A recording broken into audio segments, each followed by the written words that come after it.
نحمدہ ونصلی علی رسولہ الکریم۔ محترم ناظرین کرام، السلام علیکم ورحمۃ اللہ وبرکاتہ۔ آپ دیکھ رہے ہیں ترجمان الکتاب یوٹیوب چینل۔ آج کی بابرکت نشست میں ہم صحابہ کرام رضی اللہ عنہم کے زہد و فقر کے چند روشن پہلو بیان کریں گے۔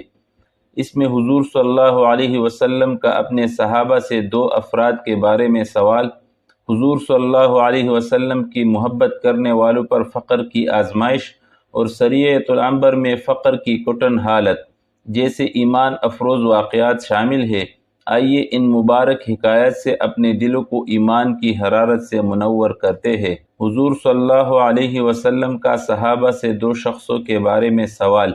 نبی اکرم صلی اللہ علیہ وسلم کی خدمت میں کچھ لوگ حاضر تھے کہ ایک شخص سامنے سے گزرا۔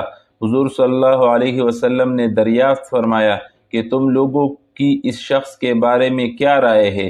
عرض کیا، یا رسول اللہ، شریف لوگوں میں ہے، واللہ اس قابل ہے کہ اگر کہیں نکاح کا پیام دے دے تو قبول کیا جائے، کسی کی سفارش کر دے تو مانی جائے۔ حضور صلی اللہ علیہ وسلم سن کر خاموش ہو گئے۔ اس کے بعد ایک اور صاحب سامنے سے گزرے۔ حضور صلی اللہ علیہ وسلم نے ان کے متعلق بھی سوال کیا۔ لوگوں نے کہا، یا رسول اللہ، ایک مسلمان فقیر ہے، کہیں منگنی کرے تو بیاہ نہ جائے، کہیں سفارش کرے تو قبول نہ ہو، بات کرے تو کوئی متوجہ نہ ہو۔ آپ صلی اللہ علیہ وسلم نے ارشاد فرمایا کہ اس پہلے جیسو سے اگر ساری دنیا بر جائے تو ان سب سے یہ شخص بہتر ہے۔ فائدہ، مطلب یہ ہے کہ محض دنیاوی شرافت اللہ کے ہاں کچھ بھی وقت نہیں رکھتی۔ ایک مسلمان فقیر جس کی دنیا میں کوئی بھی وقت نہ ہو، اس کی بات کہیں بھی نہ سنی جاتی ہو، اللہ کے نزدیک سینکڑوں ان شرفاء سے بہتر ہے جن کی بات دنیا میں بڑی وقت سے دیکھی جاتی ہو اور ہر شخص ان کی بات سننے اور ماننے کو تیار ہو، لیکن اللہ کے ہاں اس کی کوئی وقت نہ ہو۔ دنیا کا قیام ہی اللہ والوں کی برکت سے ہے۔ یہ تو حدیث میں خود موجود ہے کہ جس دن دنیا میں اللہ کا نام لینے والا نہ رہے گا تو قیامت آ جائے گی اور دنیا کا وجود ہی ختم ہو جائے گا۔ اللہ کے پاک نام ہی کی یہ برکت ہے کہ یہ دنیا کا سارا نظام قائم ہے۔ حضور صلی اللہ علیہ وسلم سے محبت کرنے والے پر فقر کی دوڑ۔ ایک صحابی حضور اکرم صلی اللہ علیہ وسلم کی خدمت میں حاضر ہوئے اور عرض کیا کہ یا رسول اللہ، مجھے آپ سے محبت ہے۔ حضور صلی اللہ علیہ وسلم نے فرمایا، دیکھ کیا کہتا ہے۔ انہوں نے پھر یہی عرض کیا کہ مجھے آپ سے محبت ہے۔ حضور صلی اللہ علیہ وسلم نے پھر یہی ارشاد فرمایا۔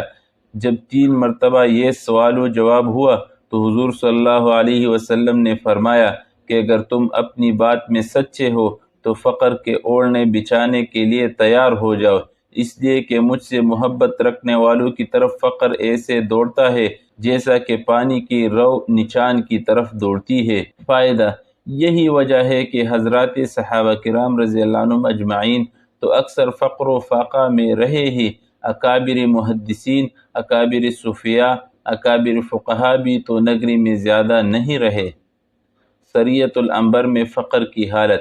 نبی اکرم صلی اللہ علیہ وسلم نے رجب 8 ہجری میں سمندر کے کنارے ایک لشکر 300 آدمیوں کا، جن پر حضرت ابو عبیدہ رضی اللہ عنہ امیر بنائے گئے تھے، بھیجا۔ حضور اقدس صلی اللہ علیہ وسلم نے ایک تیلی میں کھجوروں کا توشہ بھی ان کو دیا۔ 15 روز ان حضرات کا وہاں قیام رہا اور توشہ ختم ہو گیا۔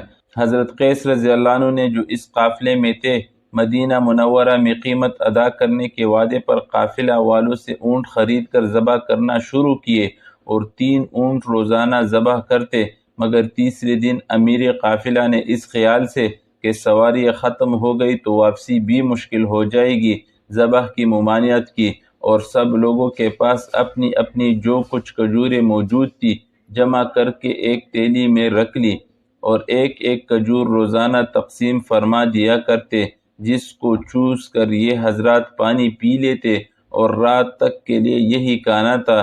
کہنے کو مختصر سی بات ہے، مگر لڑائی کے موقع پر جب کہ قوت اور طاقت کی بھی ضرورت ہو، ایک کھجور پر دن بھر گزار دینا دل و جگر کی بات ہے۔ چنانچہ حضرت جابر رضی اللہ عنہ نے جب یہ قصہ لوگوں کو حضور صلی اللہ علیہ وسلم کے بعد سنایا تو ایک شاگرد نے عرض کیا کہ حضرت ایک کھجور کیا کام دیتی ہوگی؟ آپ نے فرمایا اس کی قدر جب معلوم ہوئی جب وہ بھی نہ رہے کہ اب بجز فاقہ کے کچھ نہ تھا، درخت کے خشک پتے جاڑتے اور پانی میں بگو کر کھا لیتے، مجبوری سب کچھ کرا دیتی ہے، اور ہر تنگی کے بعد اللہ جل شانہ کے ہاتھ سے سہولت ہوتی ہے۔ حق تعالیٰ نے ان تکالیف اور مشقتوں کے بعد سمندر میں ایک مچھلی ان لوگوں کو پہنچائی جس کو عنبر کہتے ہیں، اتنی بڑی تھی کہ 18 روز تک یہ حضرات اس میں سے کھاتے رہے، اور مدینہ منورہ پہنچنے تک اس کا گوشت توشوں میں ساتھ تھا۔ حضور صلی اللہ علیہ وسلم کے سامنے جب سفر کا مفصل قصہ سنایا گیا تو حضور صلی اللہ علیہ وسلم نے ارشاد فرمایا کہ یہ اللہ کا ایک رزق تھا جو تمہاری طرف بھیجا گیا۔ فائدہ: مشقت اور تکالیف اس دنیا میں ضروری ہے اور اللہ والوں کو خاص طور پر پیش آتی ہے۔ اسی وجہ سے حضور صلی اللہ علیہ وسلم کا ارشاد ہے کہ انبیاء علیہ الصلاۃ والسلام کو سب سے زیادہ مشقت میں رکھا جاتا ہے، پھر جو سب سے افضل ہو، پھر ان کے بعد جو بقیہ میں افضل ہو۔ آدمی کی آزمائش اس کی دینی حیثیت کے موافق ہوتی ہے، اور ہر مشقت کے بعد اللہ کی طرف سے اس کے لطف و فضل سے سہولت بھی عطا ہوتی ہے۔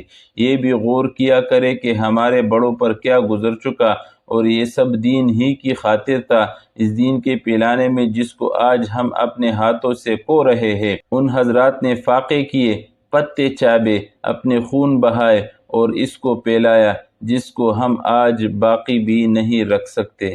محترم ناظرین، یہ تھی چند جھلکیاں صحابہ کرام رضی اللہ عنہ کی زہد و فقر بری زندگی کی، جنہوں نے دنیا کی آسائشیں چھوڑ کر اللہ اور اس کے رسول صلی اللہ علیہ وسلم کی رضا کو اپنی زندگی کا مقصد بنایا۔